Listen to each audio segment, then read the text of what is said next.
নমস্কার, কেমন আছেন সবাই? আবারও জীবনের ওঠা পড়ার নতুন দিনের নতুন একটা ব্লগ ভিডিও নিয়ে চলে এলাম আপনাদের সামনে।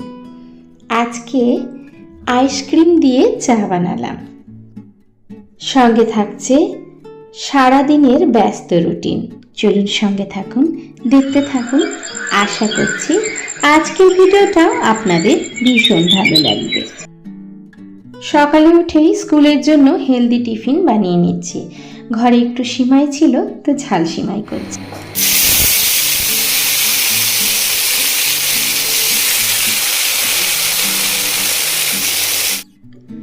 একদম নর্মালভাবে শুধু আলু আর পেঁয়াজ দিয়ে আজকে ঝাল সিমাইটা করে দিয়েছি। আর এটা খেতে কিন্তু আমার ছেলেরা বেশ ভালোবাসে। তো এই যে মোটামুটি যতটা সিমাই নেওয়া হবে তার ডবল জল দিতে হয়। আর আজকের পুজোটা কিন্তু আপনাদের দাদাই সেরে নিয়েছেন, কারণ এখন আমি আর পুজো করছি না। তো এই যে ঘরের কিন্তু পুজো দেওয়া হয়ে গেছে। ইতিমধ্যে কিন্তু ছোট বেটু স্কুলও চলে গেছে, বড় ছেলে তো ছুটি। আর আমি এদিকে স্নান টান করে একেবারে চলে এসেছি রান্নাঘরে। আর এই দেখুন, আমার মতো আইসক্রিম দিয়ে কে কে চা খান। এই যে দুধটা ফ্রিজে রেখেছিলাম, সেটা একদম আইসক্রিম হয়ে জমে গেছে, আর সেটা দিয়েই আজকে চা বানিয়ে নিলাম। এতটা যে বরফের মতো আইসক্রিম হয়ে যাবে আমি কিন্তু ভাবতেও পারিনি। গুড মর্নিং, কেমন আছো সবাই? আবারও নতুন একটা দিনে নতুন একটা সকালে সবাইকে ওয়েলকাম।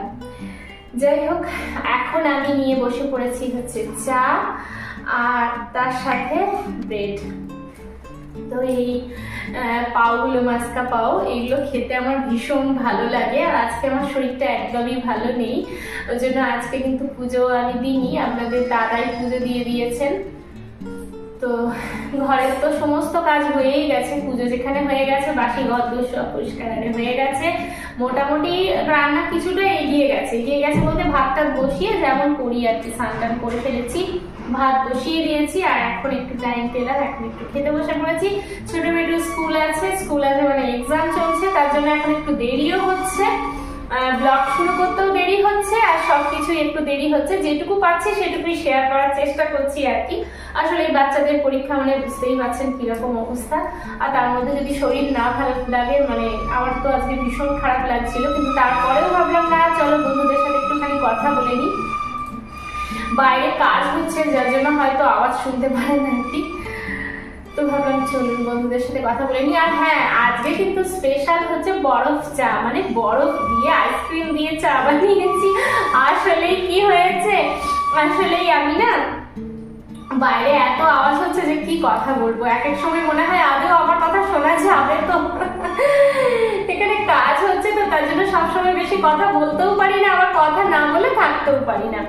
তো আজকে কালকে যে ফ্রিজে দুধটা রেখেছি, কে কে আমার মতো এরকম হয়, কার কার মানে বলবেন, অবশ্যই আমাকে কমেন্ট করে জানাবেন। দুধটা রেখেছি, তো দুধটা একদম পুরো একদম বরফ হয়ে গেছে জমে। ফ্রিজ চলেছে, বরফ হয়ে গেছে দুধ, একদম জমে প্রচন্ড ঠান্ডা হয়ে গেছে। বের যখন করছি তখন দেখছি রীতিমতো আইসক্রিম হয়ে গেছে। তারপরে তো দেখালাম কি করে চাটা করলাম। যাই হোক, আজকে না হয় একটু আইসক্রিম চাই খেলাম, তাই না? প্রত্যেকদিন তো এমনিই খাচ্ছি। আর আমি না মানে এমন অবস্থা, সবাই কি করে যে দুধ চা খায়, আস্তে আস্তে আস্তে আস্তে ছেড়ে দেয়।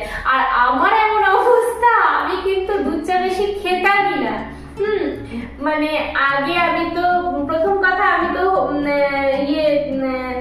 হলুদ যে চা, একদম হলুদ দিয়ে জল মানে ফুটিয়ে যে জলটা, সেটাই খেতাম আর কি, সকালবেলায় খেতাম। মানে এখনো খাই, তবে আজকে আর খাইনি, ভালো লাগছে না। তো তারপরে কখনো কখনো আমি লিকার চা খেতাম। দুধ চা প্রায় আগের ভিডিওতে দেখলে দেখতে হবে, দুধ চা ওই শাশুড়ি মা যখন আসতেন তখন আমি আর শাশুড়ি মা মিলে খেতাম, তাছাড়া আমার দুধ চা খাওয়াই হতো না।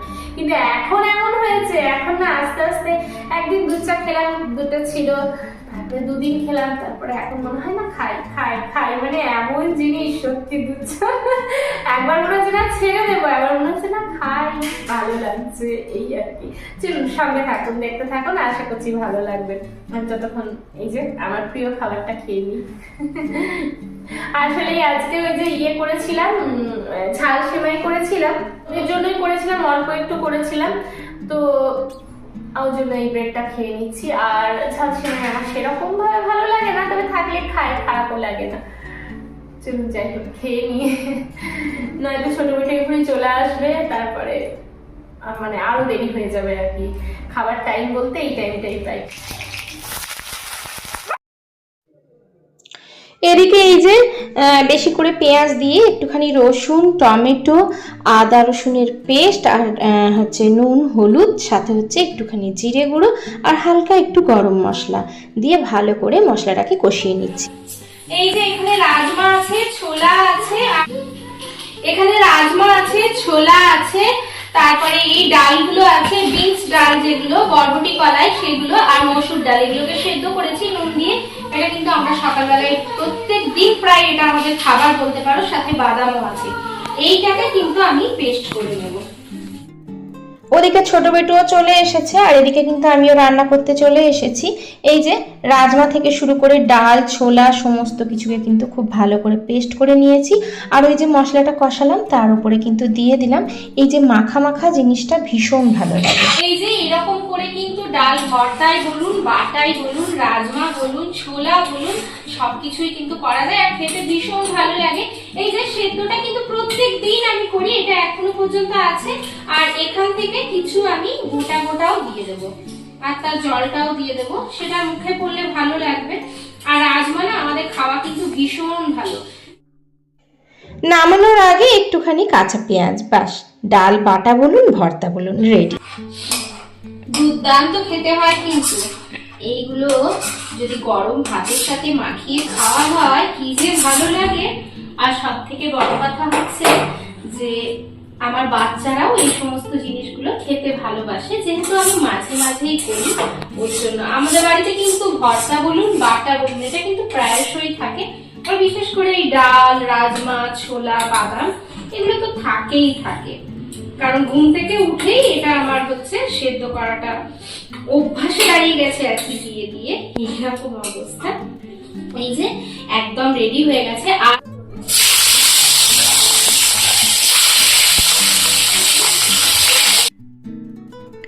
আর এই যে এদিকে কিন্তু একটু ডিমের মানে আর কি ঝোল করে নিচ্ছি, কারণ আজকে যেহেতু ডালের ওই বাটা বা ভর্তা ওইটা করেছি, তো ওর জন্য আবার কিছু করব ডাল টাল, ওর জন্য ভাবলাম ডিম সয়াবিন দিয়ে একবারে ঝোল করে দিই।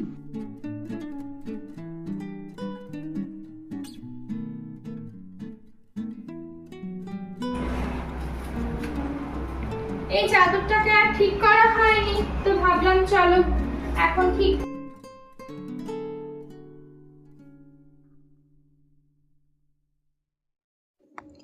ওইদিকে ডিম সয়াবিনের ঝোলটা চাপিয়ে আর এদিকে চলে এলাম, দেখলাম যে চাদরটা এখনো ঠিক করা হয়নি, ঘরটা তো সব পরিষ্কার হয়েই গেছে, তাই ভাবলাম চাদরটাকে একটুখানি ঠিকঠাক করে পেতে দিই। কারণ ওইদিকে কিন্তু ছোট বেটু চলে এসেছে, ওরা দু ভাইয়ে খেলা করছে, আর আমি এখানটা একটু ঠিক করে দিলাম আর কি। আর ওইদিকে যা রোদ উঠেছে, জামা কাপড়গুলো না তুললেই নয়। জামা কাপড়গুলো দিয়েছিলাম সকালবেলায়, সব কিন্তু শুকিয়ে গেছে, মোটামুটি অর্ধেক শুকনো হয়েই গেছে। তো বেলকুনির থেকে আমি তুলে স্ট্যান্ডে রেখে দিয়েছিলাম, যে যেটুকু বাকি আছে সেটুকু বাদ বাকিটা শুকিয়ে যাবে। আর খুব বেশি রোদে দিলে না জামা কাপড়ের রঙগুলো না একদম নষ্ট হয়ে যায়। বাইরে যা রোদের অবস্থা, মানে এখন আর জামা কাপড় শুকোতে দেরি হবে না, যদিও এখানে না সব সময় রোদ ভালোই থাকে। চলো জামা কাপড়গুলো শুকিয়ে যেখানে গেছে একবারে ভাঁজ করে নি। এগুলো না আগেই শুকিয়ে গেছে, আমি মানে একটু একটু ভিজে রেখেছিলাম, তারপরে উপরে স্ট্যান্ডটায় রেখেছিলাম। দেখলাম যে আর বাইরের রোদের সামনে রাখবো না, একটু স্ট্যান্ডে রাখি, কিছুক্ষণ পরেই শুকিয়ে যাবে। দেখলাম হ্যাঁ সব শুকিয়ে গেছে, আস্তে আস্তে করে ভাঁজ করে দিই। সব থেকে আমার মনে হয় কি জামা কাপড় ভাঁজ করাটা আমার কাছে মানে বড় বিরক্তিকর। আর জামা কাপড় ভাঁজ যদি হয়ে যায় না, তাহলে মানে ঘরটাও না বেশ পরিষ্কার পরিচ্ছন্ন থাকে। বাইরে কাজ হচ্ছে, জানি না কতটা কথা শুনতে পাওয়া যাবে আর কতটা আওয়াজ শুনতে পাওয়া যাবে।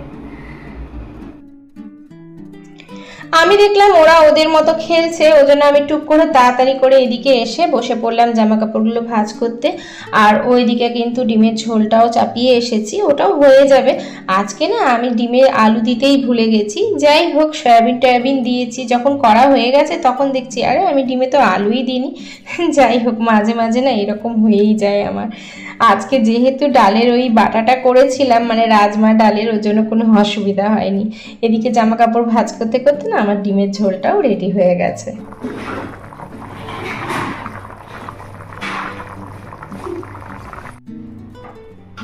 এই ঝোল ডাল বাচ্চারা খেতে খুব ভালোবাসে, ওই জন্য ঝোল করলে ডাল করলে আমি একটু বেশিই করি। আর যেহেতু আজকে ডাল করিনি, আর ডালের ওই মাখাটা করেছি আর কি, মানে বাটাটা, ওই জন্য না আমি এইরকম করে একটুখানি ঝোল করে দিলাম। ঝোল ডাল যেটাই করি না সেটাই দুবেলাকার জন্য রেখে দিই, বাদ বাকি হয়তো কিছু করা হয়, কিন্তু ঝোল ডালটা একবেলাই করি। আমাকে এত মিষ্টি মিষ্টি সবাই কমেন্ট করেন আর এত ভালো ভালো সব কথা বলেন, আমার ভীষণ ভালো লাগে। আর আমার মনে হয় আমার প্রত্যেকটা কথা আপনাদের শুনতেও ভালো লাগে। আপনারা বলেছিলেন যে, একটা দিদিভাই বলেছিলেন যে যাতে আমি একবারে সমস্ত কড়াইটা ধরে সাঁড়াশি দিয়ে না নামাই, ওই জন্য কিন্তু আমি আগে খানিকটা ঢেলে নিলাম বাটিতে, তারপরেই নামিয়েছি। আমার ভালো লাগে। আমার যদি কোনো ভুল হয়ে থাকে অবশ্যই আমাকে আপনারা মনে করিয়ে দেবেন। আমি না আমার ভুলগুলো শুধরাবার চেষ্টা করব। আমি জানি আপনারা আমার ভালোই চান, তাই না? কখনো কোনো কাজে, কোনো কথায় আমার যদি কোনো দিন কোনো ভুল হয়ে থাকে, তাহলে আপনারা আমাকে অবশ্যই সেটা কিন্তু ধরিয়ে দেবেন, আমাকে একবার মনে করিয়ে দেবেন। আমাকে যে আপনারা ছোট বোনের মতো, আমাকে কেউ দিদির মতো এত ভালোবাসেন, আমার এইগুলো ভীষণভাবে ভালো লাগে। আর সব সময় এইভাবেই আমার পাশে থাকবেন, আমার সাথে থাকবেন।